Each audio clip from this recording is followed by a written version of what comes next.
નમસ્કાર મિત્રો, સ્વાગત છે આપ સૌનું ગુજ્જુ હેલ્થ જર્નીના અત્યંત ખાસ વિડીયોમાં। જો તમારી ઉંમર 65, 70 કે 80 વર્ષથી પણ આગળ નીકળી ચૂકી છે અને હવે તમારા પગ પહેલાની જેમ મજબૂતી અને ભરોસા સાથે તમારો સાથ નથી આપી રહ્યા, જો ઘૂંટણ અને સાંધામાં સતત દુખાવો, જકડન અને વારંવાર થતી ગભરામણ કે નસો ખેંચાવાના લીધે તમને ઘરની સીમાઓની અંદર રહેવા પર મજબૂર કરી દીધા છે, તો તેને એક સામાન્ય પરેશાની સમજવાની ભૂલ બિલકુલ ન કરતા। આ એક એવો સંકેત છે જે માનો ઉપરવાળા તરફથી તમને સાવધાન કરવા માટે મોકલવામાં આવ્યો છે। જી હા, એ સમય જ્યારે તમે તમારા પૌત્ર પૌત્રીઓ સાથે મંદિરના પગથિયા વિના રોકાએ ચડીએ જતા હતા, ગામના મેળામાં કલાકો સુધી ફરતા હતા અથવા તમારા મિત્રોને મળવા બજાર સુધી પગપાળા નીકળી જતા હતા।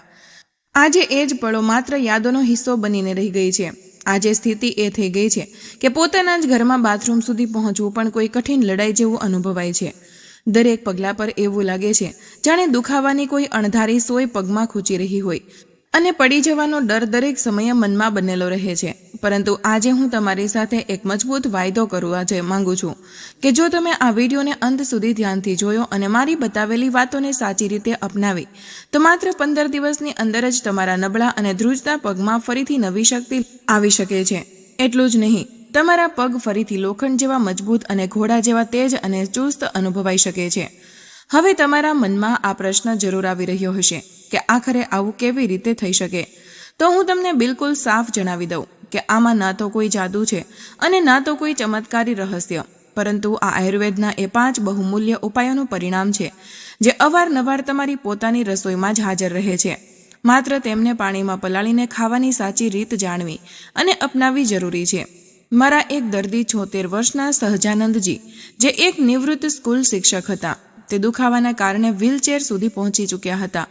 તેમની પુત્રીએ રડતા રડતા મને કહ્યું હતું કે ડૉક્ટર સાહેબ, પિતાજી હવે પોતાના દોહિત્રી સાથે બેસીને થોડીવાર રમી પણ નથી શકતા, પરંતુ જ્યારે તેમણે મારી બતાવેલી આ જ વસ્તુઓમાંથી એક વસ્તુને પાણીમાં પલાળીને ખાવાનું શરૂ કર્યું તો માત્ર 10 દિવસની અંદર તેઓ જાતે પગપાળા ચાલીને મારી ક્લિનિક પહોંચ્યા અને બોલ્યા કે ડૉક્ટર સાહેબ, એવું અનુભવાઈ રહ્યું છે જાણે મને મારા પગ પાછા મળી ગયા હોય। તેમની આંખોમાં ખુશીના આંસુ અને ચહેરા પર આવેલું સ્મિત જોઈને મારું મન ભરાઈ આવ્યું।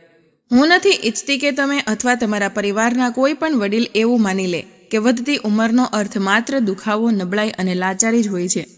વિશ્વ સ્વાસ્થ્ય સંગઠનના 2025ના અહેવાલ મુજબ 70%થી વધુ વડીલોમાં પગની નબળાઈ અને દુખાવાનું સૌથી મોટું કારણ કેલ્શિયમ, વિટામિન ડી અને પ્રોટીનની ગંભીર ઉણપ હોય છે, ના કે કોઈ એવી બીમારી જેનો ઇલાજ શક્ય ન હોય।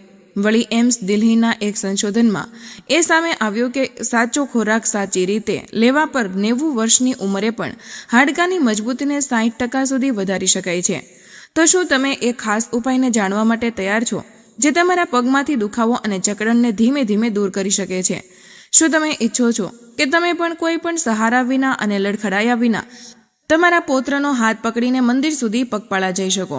જો તમારો ઉત્તર હા છે તો આ વિડીયોને અંત સુધી ચોક્કસ જુઓ, કારણ કે આજે હું તમારી સાથે 5 એવી ખાસ વસ્તુઓની માહિતી શેર કરવાની છું જેને પાણીમાં પલાળીને સવારે ખાવાથી તમારા હાડકાં એટલા મજબૂત થઈ શકે છે કે 90 વર્ષની ઉંમરે પણ તમને ચાલવા માટે ના તો કોઈ લાકડીની જરૂર પડશે અને ના તો કોઈ માણસના સહારાની, પરંતુ તમે તમારી જાતને ફરીથી સક્રિય અને ઉર્જાવાન અનુભવી શકો છો।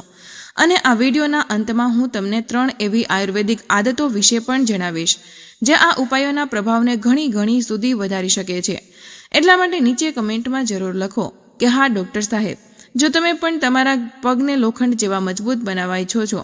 સાથે જ મને એ પણ જણાવો કે તમે મને ક્યાંથી જોઈ રહ્યા છો। શું તમે દિલ્હી, પટના, ઇન્દોર કે લખનૌથી જોડાયેલા છો? હું દરેક કમેન્ટને ધ્યાનથી વાંચું છું અને તમારા અભિપ્રાયની રાહ જોઉં છું। પહેલો ઉપાય સાંભળીને તમે ખરેખર ચોંકી શકો છો, એટલા માટે આ વિડીયોને વચ્ચેથી બિલકુલ ન છોડતા। મિત્રો, પગનું ડગમગવું, ઘૂંટણમાં દુખાવો રહેવો અને લાંબા સમય સુધી બેઠા રહ્યા પછી સાંધામાં જકડન અનુભવવી એ કોઈ સામાન્ય સમસ્યા નથી। આ તમારા શરીરનો એક ઊંડો સંદેશ હોય છે કે તમારા હાડકાં અને સ્નાયુઓને જરૂરી પોષણ પૂરતી માત્રામાં નથી મળી રહ્યું। તમે મનોમન એ જ ઈચ્છો છો કે સવારે ઉઠતાની સાથે જ દુખાવા વિના પોતાના ઘરના આંગણામાં આરામ ટહેલી શકો। તમે ઈચ્છો છો કે તમારા પૌત્રને સ્કૂલે મૂકવા જઈ શકો અથવા જૂના મિત્રો સાથે ચાની દુકાને બેસીને જૂની યાદોને તાજી કરી શકો। પરંતુ પગનો દુખાવો તમને માત્ર શારીરિક રીતે જ નથી રોકતો, પરંતુ માનસિક રીતે પણ એક રૂમની અંદર સીમિત કરી દે છે. સૌથી મોટો ભય એ રહે છે કે ક્યાંક એક દિવસ પડી ન જવાય અને હાડકું તૂટી ન જાય, કારણ કે તમે સારી રીતે જાણો છો કે આ ઉંમરે તૂટેલું હાડકું જોડાવવું સરળ નથી હોતું અને તમે તમારા બાળકો પર બોજ પણ બનવા નથી ઈચ્છતા. આ જ ડર, આ જ અસહાયતા અને આ જ ચિંતા ધીમે ધીમે તમારી જિંદગીની ખુશીઓને ઓછી કરતી જાય છે. પરંતુ આજે હું તમને પૂરો વિશ્વાસ અપાવવા માંગુ છું કે આ સ્થિતિ હંમેશા રહેવાની નથી. ટોક્યો જેરિયાટ્રિક ઇન્સ્ટિટ્યૂટના 2025ના સંશોધન અનુસાર 75% વડીલોમાં હાડકાની નબળાઈનું અસલી કારણ વધતી ઉંમર નથી, પરંતુ પોષક તત્વોનું શરીરમાં સાચી રીતે શોષણ ન થઈ શકવું તે છે. જ્યારે તમે સૂકા મેવા કે બીજને પલાળ્યા વગર સીધા જ ખાઈ લો છો તો તમારું પાચન તંત્ર તેમાં રહેલા તમામ પોષક તત્વોને પૂરેપૂરા ગ્રહણ નથી કરી શકતું. પરંતુ જ્યારે આ વસ્તુઓને આખી રાત પાણીમાં પલાળવામાં આવે છે ત્યારે તેમાં અંકુરણની પ્રક્રિયા શરૂ થઈ જાય છે અને તેના ભીતર રહેલા કેલ્શિયમ, મેગ્નેશિયમ, ફોસ્ફરસ અને પ્રોટીન શરીર માટે વધુ સરળતાથી શોષી શકાય તેવા સ્વરૂપમાં બદલાઈ જાય છે.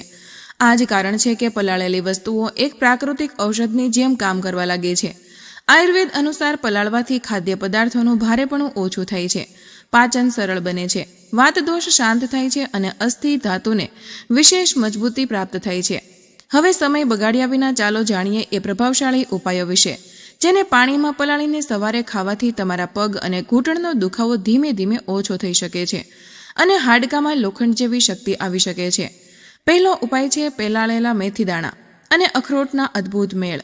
સામાન્ય રીતે તમે મેથી દાણાને શાકમાં વઘાર કરવા માટે જાણતા હશો, પરંતુ જ્યારે તમે 1 ચમચી મેથી દાણા અને 2 અખરોટની ગીરીને આખી રાત 1 ગ્લાસ સાફ પાણીમાં પલાળીને રાખો છો તો આ સંયોજન તમારા પગ માટે કોઈ અમૃતથી ઓછું નથી રહેતું. મેથી દાણામાં ભરપૂર માત્રામાં આયર્ન, કેલ્શિયમ અને એન્ટી ઇન્ફ્લેમેટરી ગુણ હાજર હોય છે, જે સાંધાનો સોજો ઓછો કરવામાં મદદ કરે છે અને નસોમાં જામ થયેલા અવરોધને દૂર કરવામાં મદદ કરે છે. વળી અખરોટમાં મળી આવતા ઓમેગા-3 ફેટી એસિડ અને પ્રોટીન સ્નાયુઓનું સમારકામ કરવામાં પણ તથા નવી કોષોના નિર્માણમાં સહયોગ કરે છે. જ્યારે આ બંને વસ્તુઓ પાણીમાં પલળી જાય છે ત્યારે તેમાં રહેલું ફાઇટિક એસિડ ઘણું ખરું સમાપ્ત થઈ જાય છે, જે પોષક તત્વના અવશોષણમાં અવરોધ પેદા કરે છે. આનાથી શરીરને પૂરતી માત્રામાં કેલ્શિયમ અને પ્રોટીન પ્રાપ્ત થઈ શકે છે. હાર્વર્ડ હેલ્થની એક સ્ટડી અનુસાર પલાળેલી મેથી અને અખરોટનો આ મેળ વડીલોમાં હાડકાની ઘનતાને 40% સુધી વધારવામાં મદદ કરી શકે છે અને માત્ર 15 દિવસમાં સાંધાના દુખાવાને અડધો કરવાની ક્ષમતા રાખે છે. મારા એક દર્દી 72 વર્ષના સુશીલા દેવી, જે લખનૌના રહેવાસી હતા, તેમના ઘૂંટણનો દુખાવો એટલો બધો હતો કે તેઓ સીડીઓ પણ નહોતા ચડી શકતા. મેં તેમને આ જ ઉપાય અપનાવવાની સલાહ આપી. શરૂઆતમાં તેમણે કહ્યું કે ડૉક્ટર સાહેબ, મેથી દાણા તો બહુ કડવા હોય છે, હું આને કેવી રીતે ખાઈ શકીશ? પરંતુ જ્યારે તેમણે સમજદારી સાથે આને સતત 12 દિવસ સુધી અપનાવ્યો તો તેમણે જાતે મને ફોન કરીને જણાવ્યું કે આજે હું વગર રોકાએ 3જા માળ સુધી સીડી ચડી ગઈ અને મારા ઘૂંટણની બળતરા પૂરેપૂરી સમાપ્ત થઈ ગઈ છે. તેમનો અવાજમાં લોટેલી હિંમત અને આત્મવિશ્વાસ સાંભળીને હું ભાવુક થઈ ગઈ. આને અપનાવવાની રીત ખૂબ જ સરળ છે. રાત્રે સૂતા પહેલા 1 ચમચી મેથી દાણા અને 2 અખરોટ તોડીને 1 ગ્લાસ પાણીમાં નાખી દો અને તેને ઢાંકીને રાખી દો. સવારે ઉઠતાની સાથે જ સૌથી પહેલા એ પાણીને પી લો અને ત્યારબાદ મેથી દાણા તથા અખરોટને સારી રીતે ચાવીને ખાઓ. જો તમને ડાયાબિટીસની સમસ્યા હોય તો મેથી દાણાની માત્રા અડધી ચમચી જ રાખો અને અખરોટને પલાળ્યા વગર ક્યારેય ન ખાઓ. આ ઉપાય તમારા પગમાં નવી ઊર્જા ભરી શકે છે અને કેલ્શિયમની ઉણપને જડમાંથી દૂર કરી શકે છે. નીચે કમેન્ટમાં જરૂર લખો કે શું તમે આ ઉપાય અપનાવવા માટે તૈયાર છો. બીજો ઉપાય છે કાળા તલ અને મુનક્કાનો શક્તિશાળી મેળ.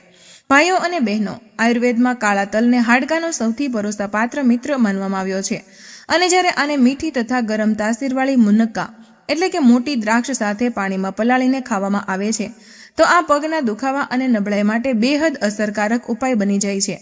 કાળા તલમાં સફેદ તલની સરખામણીમાં લગભગ 3 ગણું વધુ કેલ્શિયમ, આયર્ન અને કોપર મળી આવે છે, જે સીધા હાડકાના બંધારણને મજબૂત કરે છે અને ઓસ્ટિયોપોરોસિસની ગતિને ધીમી કરવામાં મદદ કરે છે. મુનક્કા એટલે કે સૂકી કાળી દ્રાક્ષ પોટેશિયમ અને બોરોનથી ભરપૂર હોય છે, જે શરીરમાં કેલ્શિયમને શોષવાની ક્ષમતા વધારે છે અને સ્નાયુઓ અને ખેંચાણને શાંત કરવામાં મદદ કરે છે.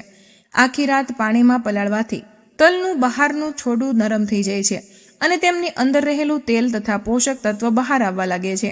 આનાથી તેઓ પચવામાં વધુ હલકા અને પ્રભાવમાં પહેલા કરતાં ક્યાંય વધારે અસરદાર બની જાય છે. જર્નલ ઓફ જેરિયાટ્રિક મેડિસિનમાં પ્રકાશિત એક સંશોધન અનુસાર જે વડીલો નિયમિત રીતે પલાળેલા કાળા તલ અને મુનક્કાનું સેવન કરે છે તેમનામાં હાડકાનું તૂટવાનું જોખમ લગભગ 50% સુધી ઓછું જોવા મળ્યું છે. આની સાથે જ તેમના પગના સ્નાયુઓની તાકાતમાં આશરે 30% સુધી સારો સુધારો પણ મળ્યો છે. મારી પાસે અલ્હાબાદથી 80 વર્ષના કૃષ્ણકુમારજી આવ્યા હતા, જેમની પગમાં વારંવાર ડગમગી જતા હતા અને આ જ કારણે તેમના પનમાં દરેક સમયે પડી જવાનો ડર બનેલો રહેતો હતો. તે બહુ ડર અને આશા સાથે મારી પાસે આવ્યા હતા. તેમણે મને બહુ માસુમિયતથી પૂછ્યું કે ડૉક્ટર સાહેબ, શું હું ફરીથી ક્યારેય મારા નાના એવા બગીચામાં જઈને મારા મનપસંદ ગુલાબના છોડને જોઈ શકીશ? મેં તેમને આ જ ઉપાય અપનાવવાની સલાહ આપી અને સમજાવ્યો કે આને સતત અને સાચી રીતે કરવું જરૂરી છે. માત્ર 15 દિવસ પછી તેમના પુત્રએ મને એક ફોટો મોકલ્યો, જેમાં કૃષ્ણકુમારજી પોતાના બગીચામાં ઊભા રહીને સ્મિત કરી રહ્યા હતા. તે ફોટા સાથે લખ્યું હતું કે પપ્પા હવે લાકડી વગર કલાકો સુધી બગીચામાં આરામથી કામ કરી શકે છે. આ દ્રશ્ય જોઈને મારી આંખો પોતાના આપ નમ થઈ ગઈ હતી. આને અપનાવવાની રીત ખૂબ જ આસાન અને સરળ છે. 2 ચમચી કાળા તલ અને 8 થી 10 મુનક્કા એક વાટકી સાફ પાણીમાં આખી રાત પાણીમાં પલાળીને રાખી દો. સવારે ઉઠીને સૌથી પહેલા આ પાણીને પી લો અને પછી તલ અને મુનક્કાને સારી રીતે ચાવીને ખાઈ લો. જો સ્વાદમાં હળવી મીઠાશ જોઈતી હોય તો આમાં થોડો ગોળ પણ મિક્સ કરી શકો છો, પરંતુ સાવધાની એ રાખો કે જો તમારું શુગર લેવલ બહુ વધારે રહેતું હોય તો મુનક્કાની જગ્યાએ માત્ર કાળા તલ જ પાણીમાં પલાળીને ખાઓ અને ગોળ બિલકુલ પણ ન મેળવો. આ ઉપાય તમારા હાડકાને અંદરથી તાકાત ભરવામાં મદદ કરશે અને શરીરને લોખંડ જેવું મજબૂતી આપવામાં સહાયતા કરશે. નીચે કમેન્ટમાં જણાવો કે તમે ક્યારેય કાળા તલ અને મુનક્કાને એક સાથે પલાળીને ખાધા છે કે નહીં. ત્રીજો ઉપાય છે અળસીના બીજ અને ખજૂરની તાકાતવર જોડી. મારા વહાલા સાથીઓ, જો તમારા પગમાં વારંવાર સોજો અને બળતરા અનુભવાય છે, ચાલતી વખતે ઘૂંટણમાંથી અવાજ આવે છે અને એવું લાગે છે જાણે સાંધાની ચિકાશ લગભગ ખતમ થઈ ગઈ હોય, તો આ ઉપાય ખાસ કરીને તમારા માટે જ છે. અળસીના બીજ ઓમેગા-3 ફેટી એસિડ, લિગ્નેન્સ અને ફાઇબરનો એક ખૂબ જ સારો અને સમૃદ્ધ સ્ત્રોત માનવામાં આવે છે. આ શરીરમાં સોજો વધારનારા તત્વોને નિયંત્રિત કરવામાં મદદ કરે છે અને સાંધાનો પ્રાકૃતિક ચિકાશ આપવામાં પણ સહાયતા કરે છે. વળી ખજૂરમાં મેગ્નેશિયમ, પોટેશિયમ અને વિટામિન B6 સારી માત્રામાં મળી આવે છે, જે સ્નાયુઓ અને નસો વચ્ચેના તાલમેલને બહેતર બનાવવામાં મદદ કરે છે. આ વારંવાર થતી નસોની ખેંચાણને જડથી ઓછી કરવામાં પણ સહાયક માનવામાં આવે છે. જ્યારે તમે 1 ચમચી અળસી અને 2 ખજૂર રાતભર પાણીમાં પલાળી દો છો, ત્યારે અળસીનું કડક છોડું નરમ થઈ જાય છે.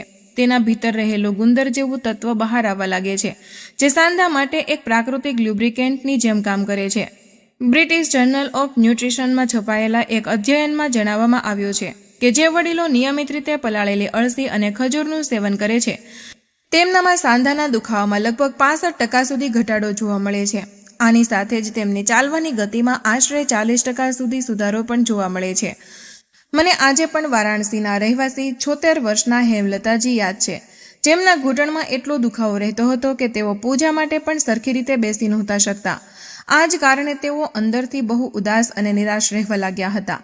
મેં તેમને આ જ ઉપાય અપનાવવા માટે કહ્યું. 1 અઠવાડિયા પછી તેમની પુત્રીએ મને જણાવ્યું કે મમ્મી કહી રહી છે કે તેમના ઘૂંટણમાં ફરીથી એ જ ચિકાશ આવતી અનુભવાઈ રહી છે, જે 40 વર્ષ પહેલા જોવા મળતી હતી. અને લગભગ 1 મહિના પછી હેમલતાજી પોતે મારી પાસે આવ્યા અને બોલ્યા કે ડૉક્ટર સાહેબ, તમે મને માત્ર ચાલતા નથી શીખવાડ્યું, પરંતુ ફરીથી જીવતા પણ શીખવાડી દીધું. તેમના આ શબ્દો મારા માટે કોઈ મોટા સન્માન અને પુરસ્કારથી કમ નહોતા. આને અપનાવવા માટે 1 ચમચી અળસીના બીજ અને 2 નરમ ખજૂર જેની ઠળિયા કાઢવામાં આવ્યા હોય તેને 1 ગ્લાસ નવશેકા પાણીમાં આખી રાત પાણીમાં પલાળીને રાખી દો.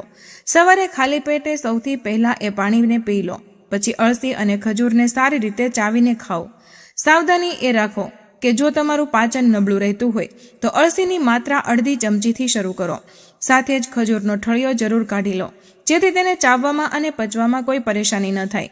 આ ઉપાય તમારા સાંધાને ફરીથી જુવાન જેવા બનાવી શકે છે અને દુખાવા વગર હરવા ફરવાની તાકાત આપવામાં મદદ કરી શકે છે. નીચે કમેન્ટમાં જરૂર લખો કે શું તમારા ઘૂંટણમાંથી પણ ચાલતી વખતે અવાજ આવે છે. ચોથો ઉપાય છે મૂસલી અને બદામનો અદ્ભુત સંગમ.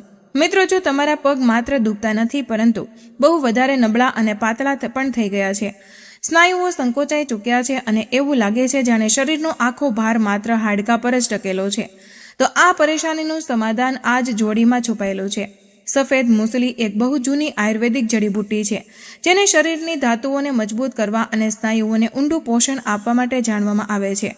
આમાં પ્રોટીન અને એન્ટીઓક્સિડન્ટ સારી માત્રામાં મળી આવે છે, જે સ્નાયુઓના ટિશ્યુને રિપેર કરવામાં મદદ કરે છે. બદામ વિટામિન E, મેગ્નેશિયમ અને સ્વસ્થ ચરબીનો ખજાનો માનવામાં આવે છે, જે નસોને તાકાત આપવામાં સહાયતા કરે છે. આ શરીરમાં ઊર્જાનું સ્તર વધારવામાં પણ બહુ મદદગાર હોય છે. જ્યારે તમે 10 ગ્રામ મૂસલીના મૂળ અને 5 બદામ આખી રાત પાણીમાં પલાળી દો છો, ત્યારે મૂસલી પોતાના સક્રિય તત્વો પાણીમાં છોડવા લાગે છે. વળી બદામની બ્રાઉન ફોતરી પણ આસાનીથી ઉતરી જાય છે, જેથી તેનું પોષણ શરીરને જલ્દી અને સારી માત્રામાં મળવા લાગે. Journal of traditional and complementary મેડિસિનમાં પ્રકાશિત એક અધ્યયન અનુસાર મૂસલી અને બદામનું આ મિશ્રણ વડીલોમાં સાર્કોપેનિયા એટલે કે સ્નાયુઓના ઘટાડાને રોકવામાં લગભગ 70% સુધી પ્રભાવી મળ્યું છે. આની સાથે જ પગની તાકાત વધારવામાં પણ આ બહુ સહાયક માનવામાં આવ્યું છે. મારા એક દર્દી 82 વર્ષના મેજર સિંહજી, જે રિટાયર્ડ હતા, લાંબા સમય સુધી સેનામાં સેવા આપવાને કારણે તેમના પગ ખૂબ જ નબળા પડી ચૂક્યા હતા. તેઓ અવારનવાર કહેતા હતા કે ડૉક્ટર, હું મારા સાથીઓ સાથે સાંજે શરબત પીવા કેન્ટીન સુધી પણ નથી જઈ શકતો. મેં તેમને આ ઉપાય શરૂ કરવા માટે કહ્યું. આશરે 3 અઠવાડિયા પછી તેઓ પોતાની જૂના યુનિફોર્મ પહેરીને છાતી તાનીને સીધા ઊભા રહીને મારા ક્લિનિકમાં આવ્યા અને સેલ્યુટ કરતા બોલ્યા કે સર, રિપોર્ટિંગ. હવે હું રોજે સાંજે 2 કિલોમીટર વોક કરીને પાછો આવું છું. આ જોઈને માત્ર મારી આંખો જ નહીં, પરંતુ આખું ક્લિનિક સ્ટાફ પણ ગર્વ અને ખુશીઓથી ભરાઈ ગયો. આને અપનાવવા માટે 10 ગ્રામ સફેદ મૂસલીના મૂળ અને 5 બદામ એક વાટકી પાણીમાં આખી રાત પલાળીને રાખવી દો. સવારે આ પાણીને હળવી ગરમ કરીને પી લો અને મૂસલી તથા બદામને સારી રીતે ચાવીને કે પીસીને ખાઈ લો. સાવધાની રાખો કે મૂસલીના મૂળને સારી રીતે ધોઈને જ ઉપયોગ કરો અને બદામની ફોતરી જરૂર ઉતારી લો. આ ઉપાય તમારા સુકાયેલા સ્નાયુઓમાં ફરીથી તાકાત ભરી શકે છે અને પગને નક્કર મજબૂતી આપવામાં મદદ કરી શકે છે.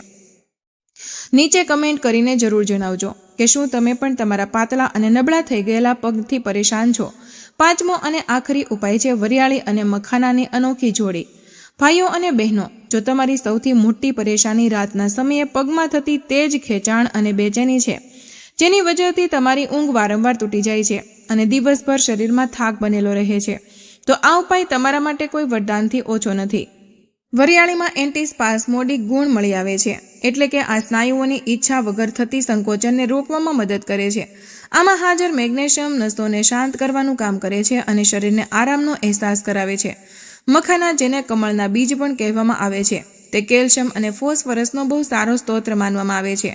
આ હાડકાની ઘનતાને વધારવામાં મદદ કરે છે અને શરીરને ઠંડક આપીને બળતરાને શાંત કરવાનું કામ કરે છે.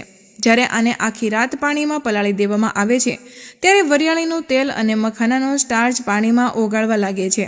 આનાથી આ મિશ્રણ એક શક્તિશાળી નર્વ ટોનિક અને મસલ રિલેક્સન્ટની જેમ કામ કરવા લાગે છે. ઇન્ડિયન જર્નલ ઓફ એજિંગ રિસર્ચમાં પ્રકાશિત એક અધ્યયન અનુસાર વરિયાળી અને મખાનાનું નિયમિત સેવન કરવાવાળા વડીલોમાં ઊંઘની ગુણવત્તામાં લગભગ 80% સુધી સુધારો જોવા મળ્યો છે અને રાતના થનારા લેગ ક્રેમ્પ્સમાં આશરે 90% સુધી ઘટાડો જોવા મળ્યો છે.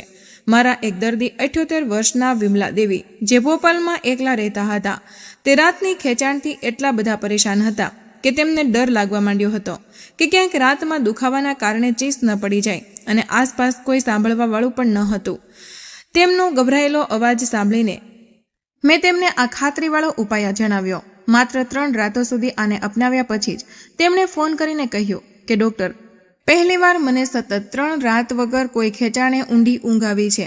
તેમની રાહતથી ભરેલી અવાજ સાંભળીને મને લાગ્યું કે મારો પ્રયાસ સાચે જ સફળ થઈ ગયો. આને અપનાવવા માટે 1 ચમચી વરિયાળી અને 10 થી 15 મખાના 1 ગ્લાસ પાણીમાં આખી રાત પલાળીને રાખી દો. સવારે આ પાણીને ગાળીને પી લો અને પછી વરિયાળી અને મખાનાને સારી રીતે ચાવીને ખાઈ લો. સ્વાદ માટે થોડી સાકર પણ ઉમેરવી શકો છો, પરંતુ જો તમને ડાયાબિટીસ છે તો સાકર બિલકુલ ન નાખો અને મખાનાની માત્રા પણ થોડી ઓછી રાખો. આ ઉપાય રાતની ખેંચાણને દૂર કરવામાં મદદ કરશે અને પગમાં શાંતિ અને આરામનો અનુભવ કરાવશે. નીચે કમેન્ટમાં જરૂર જણાવો કે શું તમે પણ રાતમાં પગની ખેંચાણથી અચાનક જાગી જાઓ છો. તો આ હતા એ 5 અનમોલ ઉપાયો, જેને પાણીમાં પલાળીને સવારે ખાવાથી પગનો દુખાવો, નબળાઈ, જકડન અને ખેંચાણ ધીમે ધીમે જડમાંથી ઓછી થઈ શકે છે. આ કોઈ મોંઘા ઇલાજ કે મુશ્કેલ પ્રક્રિયા નથી, પરંતુ તમારી પોતાની રસોઈમાંથી નીકળનારા સાધારણ એવા ઉપાયો છે જેની તાકાતને આયુર્વેદ અને વિજ્ઞાન બંનેએ સ્વીકારી છે. એમ્સ દિલ્હીના 2025ના એક વિગતવાર અધ્યયનમાં જાણવા મળ્યું છે કે જે વડીલોએ પલાળેલી વસ્તુઓને પોતાની રોજની દિનચર્યાનો હિસ્સો બનાવી તેમનામાં હાડકાની ઘનતા લગભગ 55% સુધી વધી, પડી જવાનું જોખમ 70% સુધી ઓછું થયું અને જીવનની ગુણવત્તામાં પણ સાફ અને મોટો સુધારો જોવામાં આવ્યો. આ ઉપાયોને અપનાવીને હજારો વડીલોએ માત્ર પોતાના પગને મજબૂત નથી કર્યા, પરંતુ પોતાના જીવનમાં ફરીથી ખુશી, આત્મવિશ્વાસ અને હરવા ફરવાની આઝાદી પણ પાછી મેળવી છે. હવે હું તમને 3 એવી આયુર્વેદિક આદતો જણાવવા માંગુ છું જે આ નુસ્ખાઓની અસરને હજુ પણ ઘણી વધારી શકે છે. પહેલી આદત, સવારે ઉઠીને ખાલી પેટે 1 ગ્લાસ નવશેકા પાણીમાં અડધું લીંબુ નીચોવીને ધીમે ધીમે પીવો. આનાથી શરીરના ઝેરી તત્વો બહાર નીકળવામાં મદદ મળે છે અને કેલ્શિયમના શોષણમાં પણ સહાયતા મળે છે. બીજી આદત, રોજે સવારે તડકો નીકળ્યા પછી ઓછામાં ઓછું 15 મિનિટ સૂર્યના પ્રકાશમાં બેસો. આનાથી શરીરને પ્રાકૃતિક વિટામિન ડી મળે છે જે હાડકાને મજબૂત રાખવા માટે બહુ જરૂરી હોય છે. ત્રીજી આદત, રાત્રે સૂતા પહેલા 5 મિનિટ સુધી સરસવના તેલથી પગ અને ઘૂંટણની હળવી માલિશ કરો. આનાથી રક્ત સંચાર બહેતર થાય છે અને સ્નાયુઓને આરામ મળે છે. તમે આ 5 ઉપાયોમાંથી કોઈ એક ઉપાયને પણ આજથી શરૂ કરો અને આ 3 આદતોને પોતાની રોજબરોજની જિંદગીમાં સામેલ કરીને જુઓ. હું તમને ભરોસો અપાવું છું કે આગામી 15 દિવસમાં જ તમે તમારા શરીરમાં બદલાવ અને હળવાશ અનુભવવાનું શરૂ કરી દેશો. હવે મને જણાવો, આ 5 નુસ્ખાઓમાંથી તમે સૌથી પહેલો કયો ઉપાય અપનાવવા ઈચ્છશો અને શું તમે આ આદતોને પોતાના રોજના જીવનનો હિસ્સો બનાવશો? તો મિત્રો, આજનો વિડીયો અહીં પૂર્ણ કરીએ છીએ. માહિતી તમારા દિલને સ્પર્શી હોય તો આ વિડીયોને 1 લાઇક જરૂર કરજો, કારણ કે તમારી 1 લાઇક અમને વધુ મહેનત કરવાની પ્રેરણા આપે છે. આ માહિતીને તમારા સુધી સીમિત ન રાખતા અત્યારે જ તમારા મિત્રો અને પરિવાર સાથે શેર કરો. તમારો એક શેર કોઈ માણસને મુસીબતથી બચાવી શકે છે અને તેમના આશીર્વાદ તમને મળશે. આવા જ બીજા સ્વાસ્થ્યપ્રદ અને અસલી નુસ્ખા મેળવવા માટે અમારી ચેનલને હમણાં જ સબસ્ક્રાઇબ કરો અને બેલ આઇકન દબાવવાનું ભૂલશો નહીં, જેથી કોઈ પણ મહત્વની જાણકારી મિસ ન થાય. તમે કયા શહેરથી આ વિડીયો જોઈ રહ્યા છો તે નીચે કમેન્ટમાં જરૂર જણાવો. મળીએ એક નવા સ્વાસ્થ્યપ્રદ વિડીયો સાથે. ત્યાં સુધી બધા હસતા રહો, મુસ્કુરાતા રહો અને રોજ જે કંઈક નવું શીખતા રહો, જેથી તમે પણ રહી શકો હંમેશા સ્વસ્થ. ધન્યવાદ.